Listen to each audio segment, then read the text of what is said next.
Hello, guys. How are you? I'm happy to be back in my channel.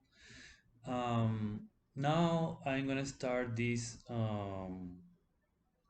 videos, this series of videos about I don't know if the name is correct, about um, weird movies, hard to find movies. But if this video goes all over the world, maybe in some countries they're gonna say, "Hey, what you talking about? I mean, this movie it's super popular." But in some other countries, incredibly, some movies that they're very popular in one country, in other movies they don't even know. They had no idea about it. So the other day I was checking a video from a friend, and he was talking about rare books, and I loved the idea, and so I said, well, I have some movies. I don't have like millions, but I have some, and I selected this little group of movies, and I don't know if it's gonna be just in one, two, probably three, four videos because I don't want to bore you.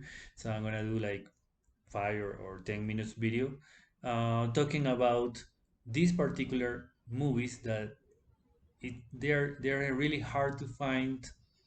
Mm, they're not in Netflix, or at least not in Netflix in United States. And well, let's see. I would like to hear comments about, maybe you think, well, this movie is really, really popular, or we have it in Netflix, for example, in Europe or in Asia or in South America. We don't know. Okay, so we're gonna start, and I'm gonna start with this group here. I have here.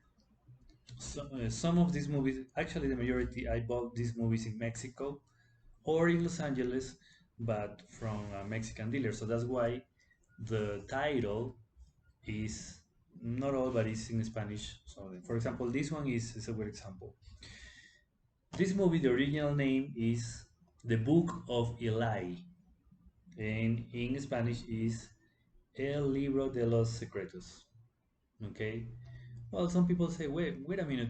This movie was super, super popular. Well, it was in some parts, but if you see Denzel Washington's career, I mean, it's probably one of the unknown movies, even though the movie stars also Gary Oldman, you know, and this girl, I don't remember her name, um, the wife of Ashton Kutcher.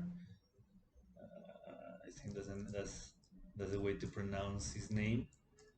I wanna know. Yeah, I wanna know what's the name of the girl. Mila something. Yeah, Mila Kunis. She's from Ukraine, so I don't know if I'm pronouncing correct. But Mila Kunis is very famous now because she was in those We Are Mothers movies. Remember those movies about We Are Mothers? She was also in the Black Swan. Yes, which is another. I think it's another unusual movie, and I have it. And but in this one, you see a very famous people. It's super cool. But what was it? I mean, not the problem, but what was the situation with this movie? This movie was adapted by the Christian churches all over the world. So that makes the movie like, like, nah, this movie is about Jesus Christ and the Bible, and it's not really like that. Okay, it is about the Bible, but the way they portrayed it is super cool. I mean, if you have seen this movie, you can compare this movie with Resident Evil easily. So I highly recommend this movie. I'm not sure if it's available on Netflix or Amazon Prime, but if you don't have it, you can, in the internet you can see it. There are many websites. If you haven't seen it, don't believe that it's related with Christianity. Absolutely, because it has very good moments, a lot of action, so it's super cool. But I had to recognize I haven't seen this movie anywhere, and I found it because I was in a Christian church and they say, "Hey, I recommend this movie," and I said, "Ah, okay, it's a Christian movie." I say, "Hi, it's Denzel Washington. Mila or Mila, sorry, I don't know how to pronounce that. Mila Kunis, Gary Oldman, you know, Michael Gambon. Michael Gambon was in one of those Harry Potter series. So, it's probably not what they say. Okay, I'm gonna cover a second movie because I have something to do. Well, I don't know. I have some time, so let's see how it goes. Okay, the next movie I bought this one in Mexico too. This is from Mexico. This is really really um, a very very rare movie. It's very very rare movie. I'm gonna check here. Re- I'm gonna check here. I better look for the director Ingmar Bergman. Ingmar Bergman. Okay, I got it. I got it. And well, if you are movie freaks like myself, um, you will understand that Ingmar Bergman was like some sort of god of cinema, especially. I'm looking for the movie, The Virgin Spring. Got it. I got it here. Okay. The Virgin Spring is the original name. Actually, it's not the original name. It's the name in English. The original name is John Callan. I have no idea. I don't speak Swedish. No, John Callan, I suppose. John Callan. That's the original name. And the name in English was released in English was The Virgin Spring. In Spanish, in Mexican Spanish, is El Manantial de la Doncella. El Manantial de la Doncella, The Virgin Spring.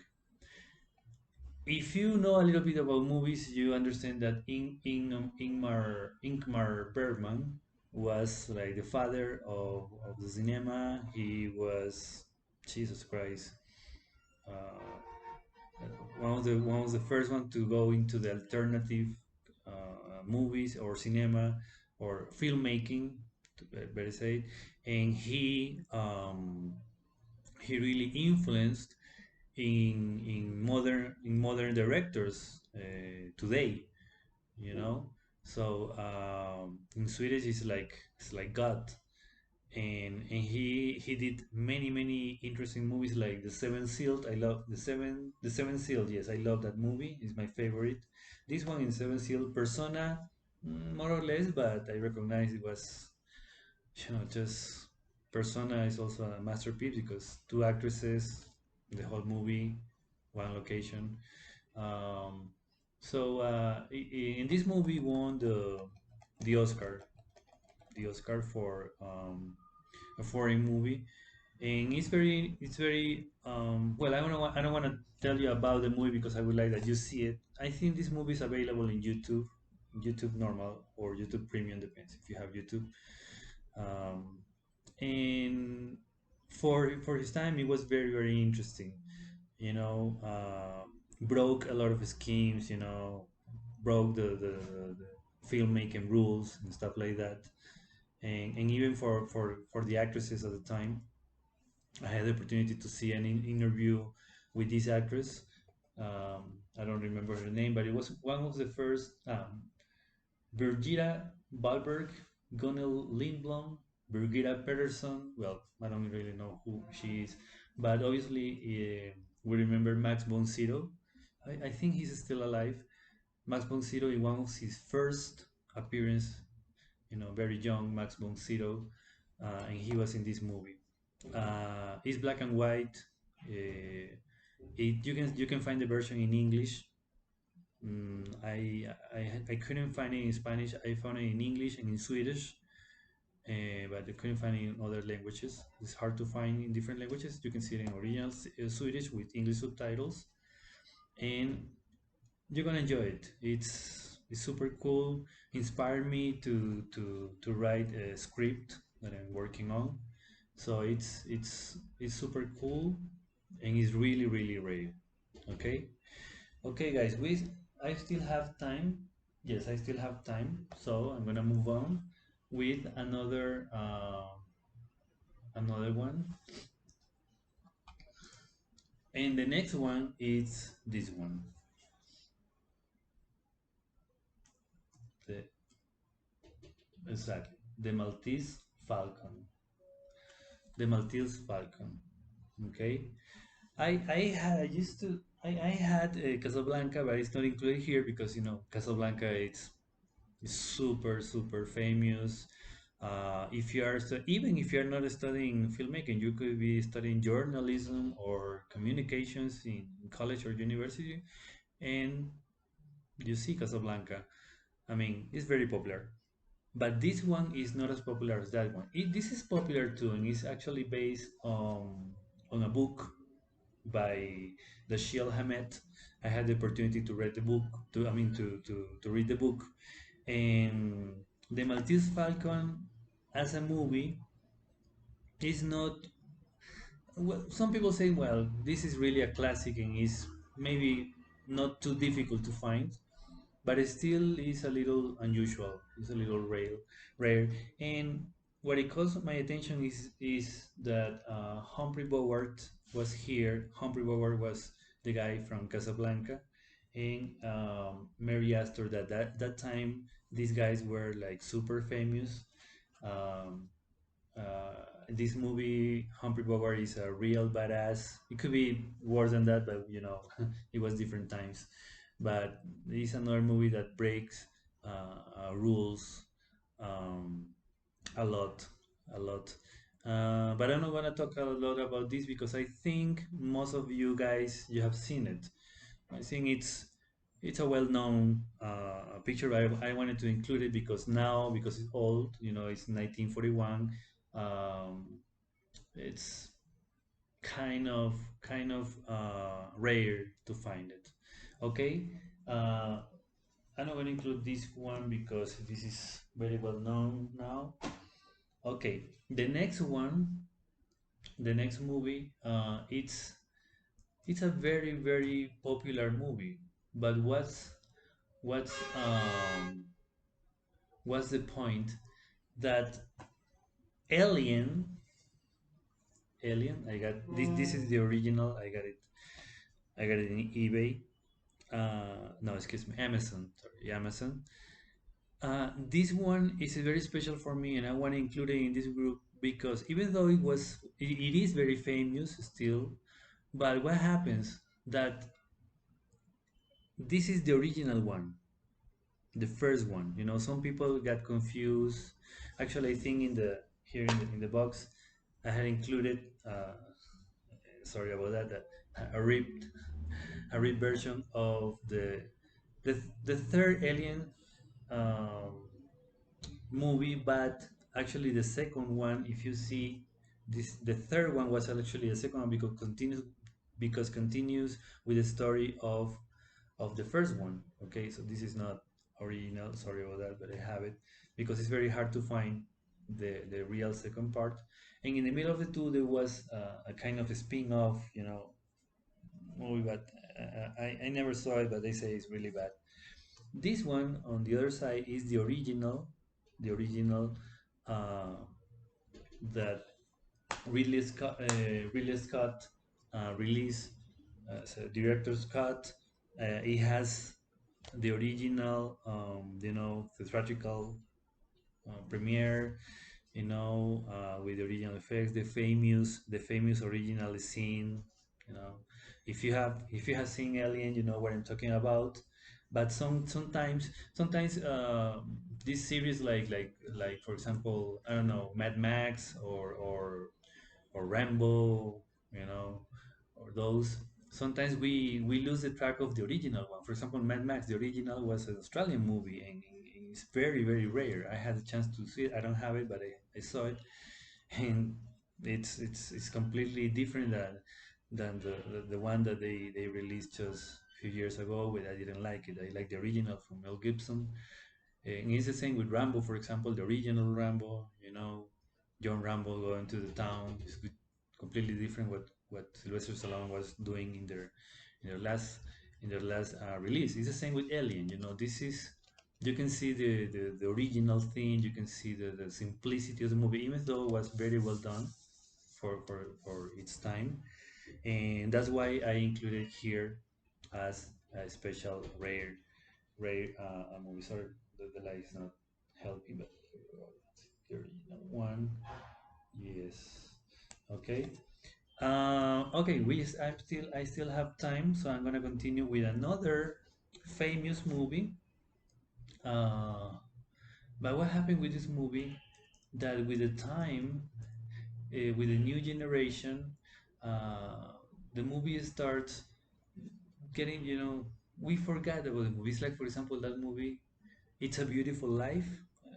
If somebody can correct me in the comments about the guy that he doesn't want to leave, and then he started dreaming about what his life uh, could have been, if he weren't there.